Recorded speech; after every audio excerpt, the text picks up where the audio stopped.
বিসমিল্লাহির রহমানির রহিম। প্রিয় 2025 সালের দাখিল পরীক্ষার্থী বন্ধুরা, তোমরা যারা বিজ্ঞান বিভাগের শিক্ষার্থী, তোমাদের জন্য আজকের এই ভিডিওটি। সামনে তোমাদের রসায়ন পরীক্ষা অনুষ্ঠিত হবে। তো বন্ধুরা, আমি এখানে কিছু সাজেশন আকারে এমসিকিউ এবং সৃজনশীল প্রশ্ন তুলে ধরতেছি। আজকে তোমাদের এই ভিডিওর মধ্যে 1 থেকে 4র্থ অধ্যায় পর্যন্ত আমি কন্টিনিউ করব।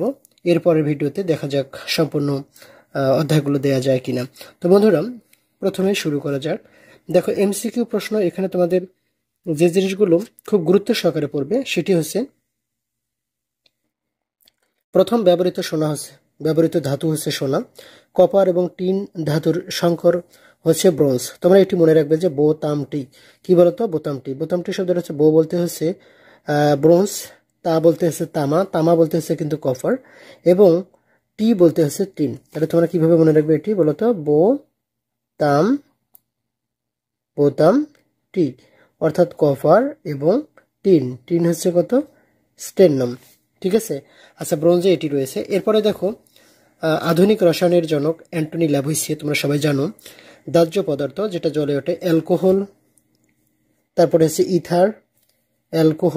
ইথার, এলপিজি অর্থাৎ লিকুইড পেট্রোলিয়াম গ্যাস, এবং সিএনজি কম্পাক্ট ন্যাচারাল গ্যাস। এরপরে দেখো, শরীরের ক্যান্সার সৃষ্টি করতে পারে ট্রিফয়েল চিহ্নধারী যে যৌগটা রয়েছে।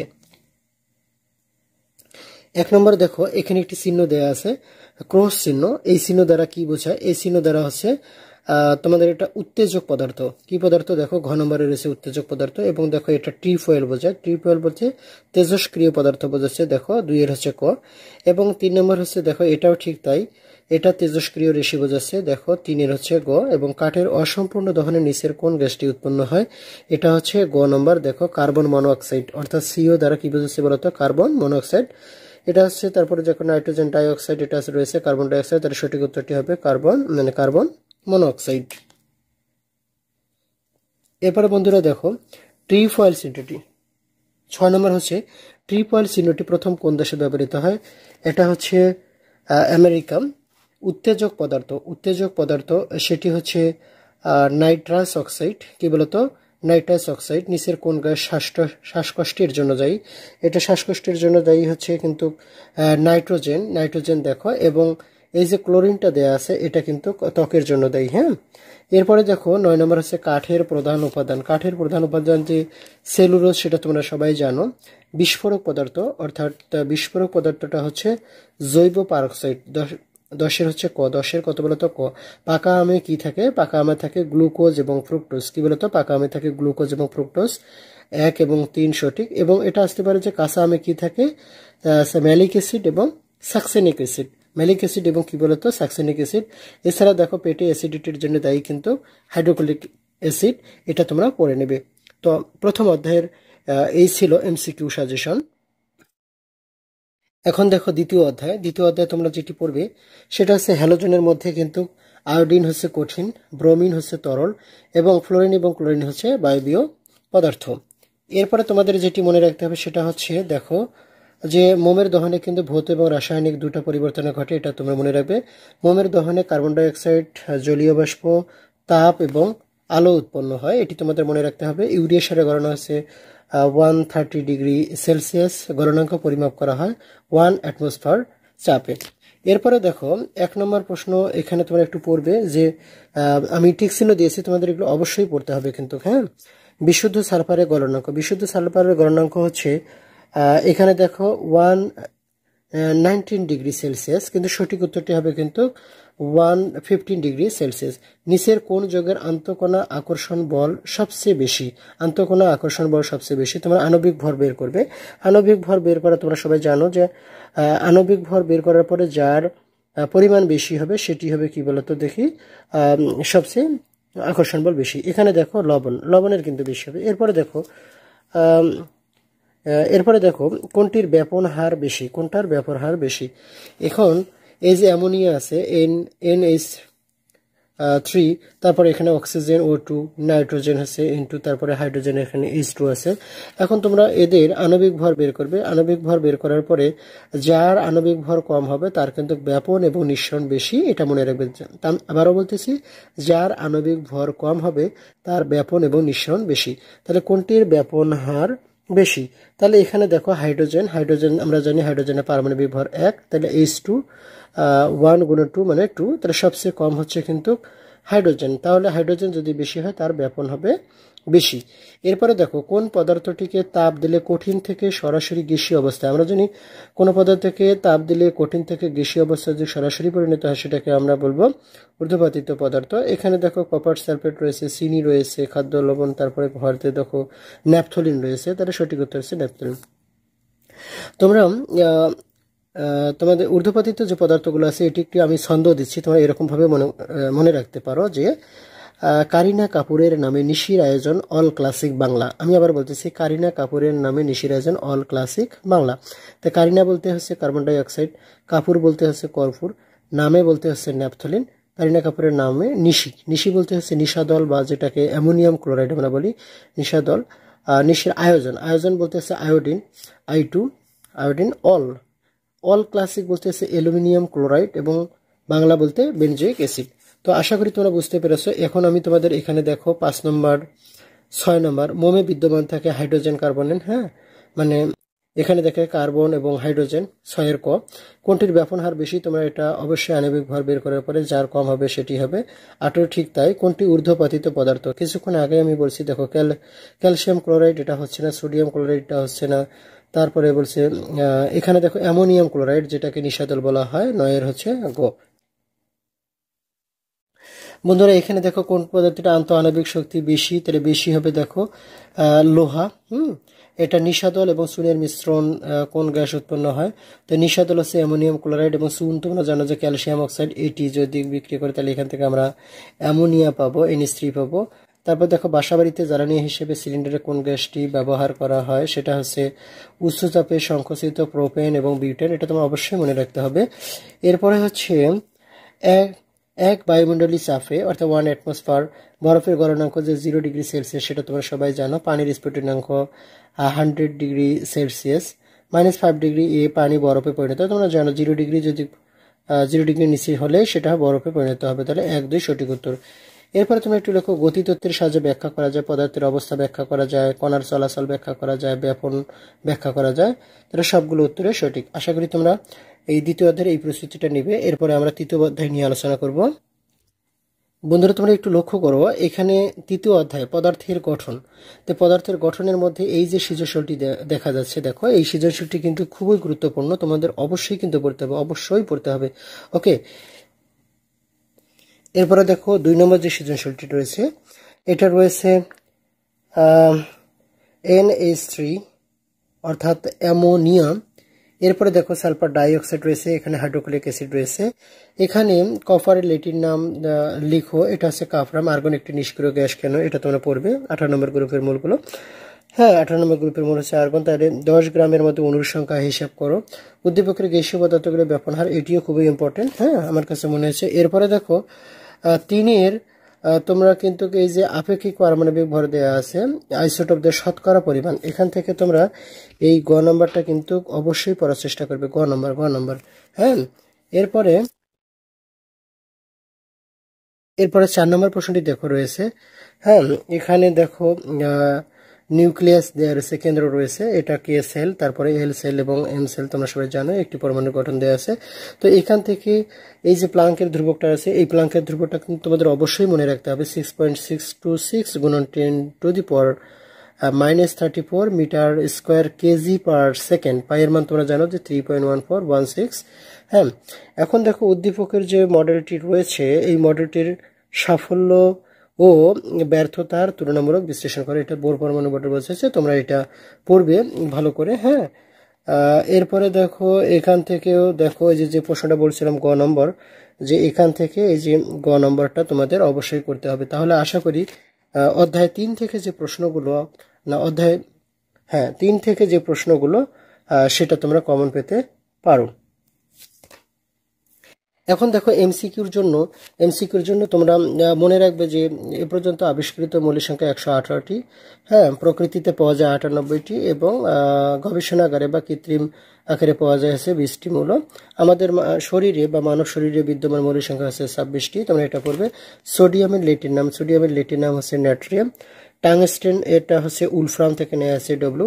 তো বন্ধুরা, লেটিন নামগুলো মনে রাখার একটা আমি ছন্দ দিচ্ছি তোমাদের, এরকম ভাবে লিখতে পারো।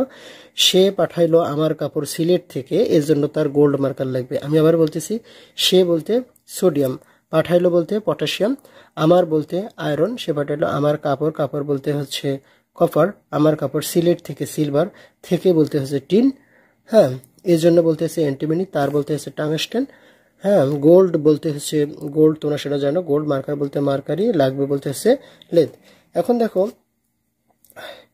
পরমাণুতে শক্তি স্তরের ধারণা ও পারমাণবিক বর্ণালী ব্যাখ্যা করেন নিলস বোর 1913 সালে। কত সালে? 1913 সালে। প্লাঙ্কের ধ্রুবক হচ্ছে 6.626 × 10⁻34 metre square KG per second. এটা তোমরা অবশ্যই মুখস্থ রাখার চেষ্টা করবে। এরপরে দেখো 16 নম্বর, হাইড্রোজেনের আইসোটোপ হচ্ছে 60টি, তোমরা সবাই জানো, এবং ক্লোরিনের আইসোটোপ হচ্ছে 2টি। টেকনিশিয়াম 99 আইসোটোপের লাইফ টাইম হচ্ছে 6 ঘন্টা। থাইরয়েড গ্রন্থি, থাইরয়েড হচ্ছে আয়োডিন, দেখো 131 আয়োডিন। তোমার থাইরয়েড যেটা গলার মধ্যে যে সমস্যাটা হয় সেটা হচ্ছে 131 আয়োডিন, ঠিক আছে। রক্তের লিউকেমিয়া রোগের চিকিৎসায় ব্যবহৃত হয় 32 ফসফরাস। 32 কি বলতো? ফসফরাস। 21 নম্বর, আশা করি এখান থেকেও প্রশ্ন তোমরা পেতে পারো। এরপরে দেখো 1 নম্বর প্রশ্নটা রয়েছে এখানে, Z+, অর্থাৎ এর নিউট্রন সংখ্যা কত? তাহলে জেড হচ্ছে, তাহলে এর নিউট্রন সংখ্যা কত? আমরা জানি প্রোটন সংখ্যা থেকে, তাহলে যেখানে 23 আছে, 11 2 22, 22 আর 23, তাহলে সোডিয়াম। তাহলে সোডিয়ামের তাহলে কত হচ্ছে নিউট্রন সংখ্যা? 23 থেকে তোমরা যদি 11 বাদ দাও তাহলে হচ্ছে 12। তাহলে সঠিক উত্তর হচ্ছে কোনটা বলতো? দেখো গ, এখানে 12 কিন্তু রয়েছে।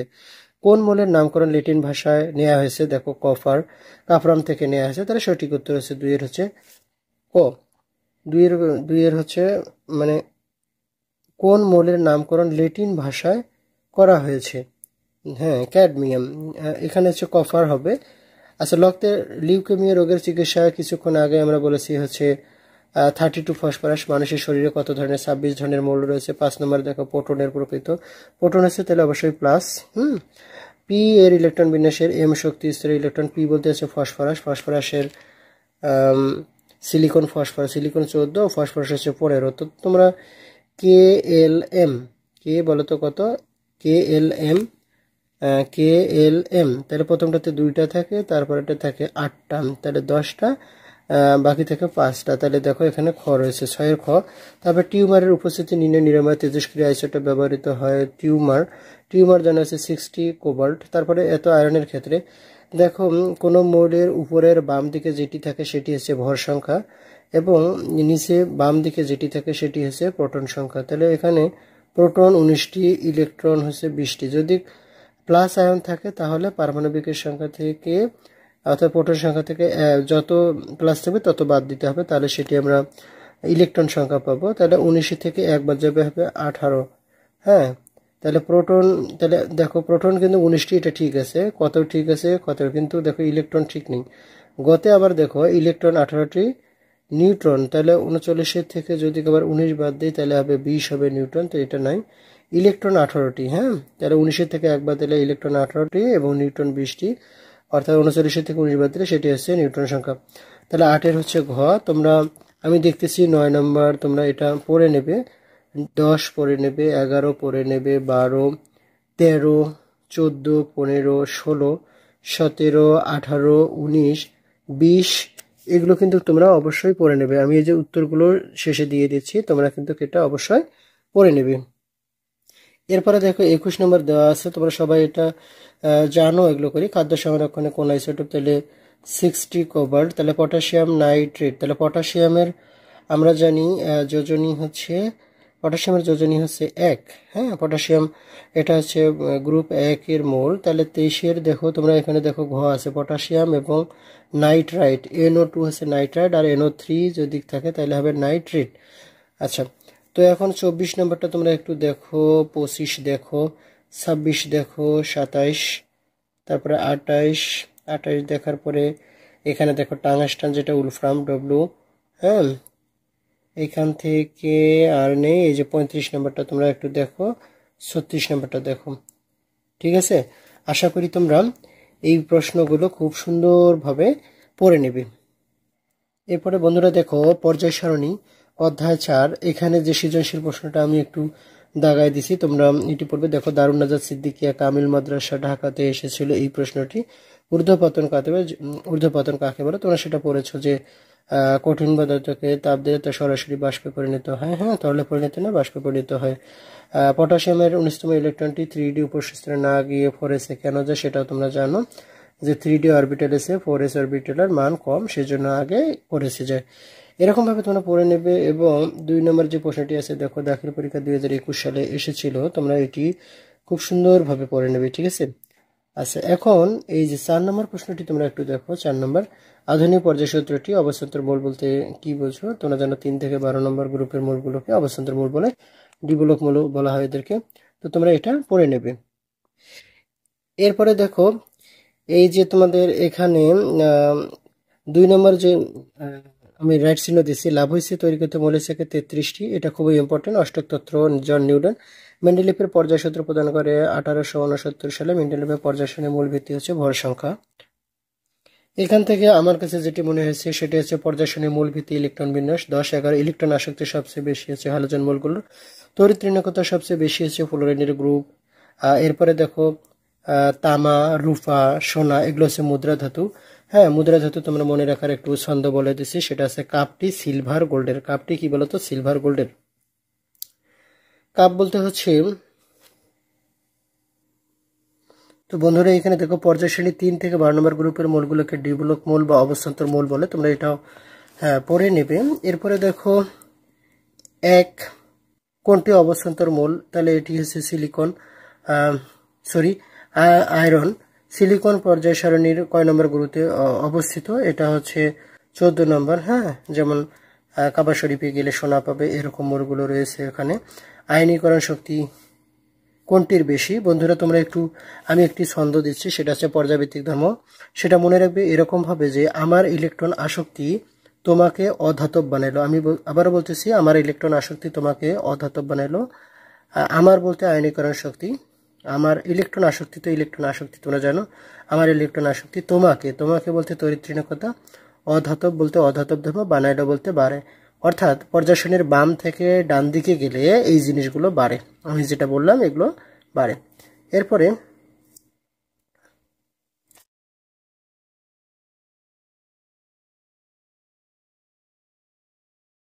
এরপরে দেখো এই যে এখানে দেয়া আছে, তোমরা এগুলো একটু পড়ে নেবে। হ্যাঁ 13, তারপরে দেখো 14, এখানে 15, 16, 17, 18 এগুলো তোমরা পড়ে নেবে, কেননা এগুলো খুবই।